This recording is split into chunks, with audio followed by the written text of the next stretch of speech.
Okay, so the next one in terms of electricity, few physical quantities we are supposed to understand. After we have understood number 24 electric charge, we are going to go to electric potential, or else we can say potential difference, or we can say voltage. एक और नाम है EMF, electromotive force, right? तो इसको हम बोल सकते हैं electric potential difference, electromotive force EMF end voltage. ठीक है, कुछ भी पूछा हो यही छापना है. Okay, this is not something new for you. You must have understood again the same thing in the same chapter in 10th standard. Current electricity में जब पढ़ा था I is equal to Q by T, जिस पर से अभी हमने charge define किया है. In the same chapter you must have understood the definition of potential difference. The definition of potential difference basically it was given as work done by unit positive charge to blah blah, बहुत लंबा ऐसा definition था. तो work done to bring unit positive charge from infinite distance to a given point in the area we are calculating. So this is what work done per unit charge. ठीक है, तो ये basic definition actually लंबा है, मैंने बोला उतना है भी नहीं, but ये पढ़ चुके हो. What we are supposed to extract from it is work done per unit charge. बस that's it. चार्ज अभी पढ़ा, Q is equal to IT, work done पढ़ा हुआ है, force into displacement, तो हम डायरेक्टली यूनिट लिखे. So work done is measured in terms of kg meter square per second square. Again I'm telling you, energy हो या work done हो, दोनों का यूनिट सेम ही होने वाला है, upon charge I into t. So this is ampere into seconds. Okay, चलो इसको हम और कैसे लिख सकते हैं? सेकंड ऊपर जाएगा, एरिया भी ऊपर जा सकता है. So this is kg meter square, second का पावर -3 हो जाएगा. यहाँ पे अभी 1 है, ऊपर जाएगा तो -1 हो जाएगा, -2 -1 added up as -3, क्योंकि पावर्स में ऊपर नीचे जब हम करते हैं टर्म्स को तो पावर्स ऐड और सब्ट्रैक्ट होते हैं.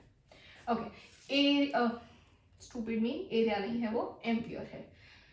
एम्पियर का पावर हो जाएगा -1. देखा सुपर स्मार्ट लोग ये गलती करते ही है. Not that I am saying हम super smart, scaling. Okay, so potential difference का एमएलटी क्या होगा? मास का पावर हो जाएगा 1, लेंथ का पावर हो जाएगा 2, टाइम का पावर -3 एंड एम्पियर का power -1. I hope this is clear to everyone. So या potential difference is m1 l2 t -3 a -1. इसका unit we are suppose to write down as volts. जैसे कि charge का unit था coulomb, वैसे ही potential difference का यूनिट होगा volts. Okay, number 26. Then next is resistance. Ohm's law पढ़ा था 10th स्टैंडर्ड में, ओम्स लॉ. रेजिस्टेंस का यूनिट होगा ohm, omega. Okay, and its formula is R is equal to V by I, voltage upon current. Okay, let us continue voltage. यहाँ से I am writing its unit as kg meter square per minus. Okay, kg meter square second पे power होगा -3 और ampere का power होगा -1. ये पूरा voltage है, if you can see, right? अगर डायरेक्टली रेजिस्टेंस पूछा है then you have to know, I mean you have to do each and every step. There is no way out कि ऐसे डायरेक्टली लिख सको. ये ऊपर किया है voltage, that's why we are able to write like this, right? सिर्फ resistance अगर हम सॉल्व करें तो हम पूरा पक्का करने ही वाले हैं. Current will remain as it is. Voltage की जगह पे W/Q हम सब्स्टिट्यूट करेंगे, then will do this whole process and then we end up like this. और फिर उसके नीचे हम लिखेंगे एम्पियर फॉर करंट. ठीक है, I hope you understood everything, जितना भी मैं अभी जल्दी बोल के गई हूँ.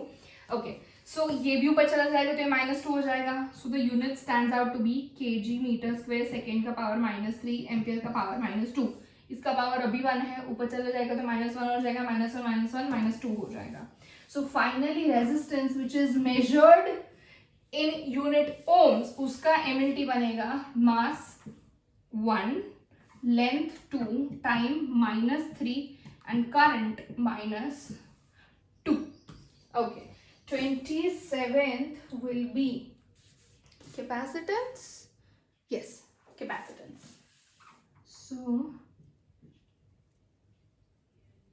capacitance is written as, generally हम फॉर्मूला लगता है Q is equal to CV. This is how we remember actually. So Q is equal to CV पे से ये फॉर्मूला आया है. So C is equal to Q by V. So C is equal to Q by V. Q क्या है? Current into time, which is charge. V क्या है? V क्या है? W by Q. ये Q वापस ऊपर चला जाएगा. So this will be I square into T square upon W बचा. पता चला ना क्या क्या? ये Q वापस ऊपर चला जाएगा तो Q क्या है? I into T है तो वो Q square हो जाएगा. Q square will be what? I square into T square upon W तो था ही नीचे, right? Okay. So when we write down its unit, we can say this is ampere square second square upon work done is what? Work done is this one. So this will be kg meter square per second minus 2. अब देखो ये पूरा work done ऊपर लेके जाना है. So this will be what? kg -1 metre -2 second का +2 हो जाएगा. +2 ऑलरेडी है so that will be 4 and ampere का पावर 2 ही है. So then we end up getting capacitance के लिए MLT will be m -1 L -2 T4 ampere 2. T4 time का पावर 4 है और करंट का पावर 2 है. I hope this is clear to everyone. Capacitance which is हो गया. Okay, m -1 L -2 T to the power 4 and A to the power 2. Okay, capacitance measure होता है farad में. FARAD farad which has come up through Faraday. Clear? Okay, capacitance measure होता है farad में. The last quantity that we are going to do is number 28, which is inductance. Okay, inductance कैसे define होता है and everything. Again, we are going to do it later on. The thing that we are going to understand in terms of inductance को यहाँ पे define किया गया है as EMF upon current by time. EMF, that is inductance is defined by symbolized as L, and this is EMF मतलब voltage ही हो गया, and this is current upon time. तो हम ऐसा बोल सकते हैं it is voltage into time upon current. मतलब time क्या है? डिनोमिनेटर में डिनोमिनेटर है तो वो न्यूमरेटर में आ सकता है. Okay, I hope this is visible and not going below the video screen. Okay, voltage कहाँ गया? ये रहा. तो kg मीटर स्क्वायर सेकेंड का पावर -3 एम्पियर -1 इनटू टाइम. पता चल रहा है? Into time upon area. So finally this can be written as kg metre square. यहाँ पे पावर सेकेंड्स में -3 है, यहाँ पे 1 है तो -3 + 1 -2 हो जाएगा. तो seconds in terms of -2. Ampere यहाँ पे -1 है, नीचे 1 है तो ऊपर जाके -1 हो जाएगा. -1 एम्पियर का पावर -2 हो गया and we are done. So finally inductance का MLT हो जाएगा M1 L2 T -2 and ampere also -2. So let us just M1 L2 T -2 A -2. Done. So we have cross-checked the MLT for inductance as well, the last term in the electricity physical quantities we have understood today. And inductance measure होता है Henry में, again obtained through that uncle. So inductance is measured in Henry. Clear? So the 4 and इसके पहले एक और electrical physical quantity हमने समझा था which was charge. Charge is measured in coulomb. Potential difference is measured in volts. Resistance is measured in ohms. Capacitance is measured in farad. And inductance is measured in Henry. और ये सारे के सारे MLT हमने derive कर लिए है. Come on, write down.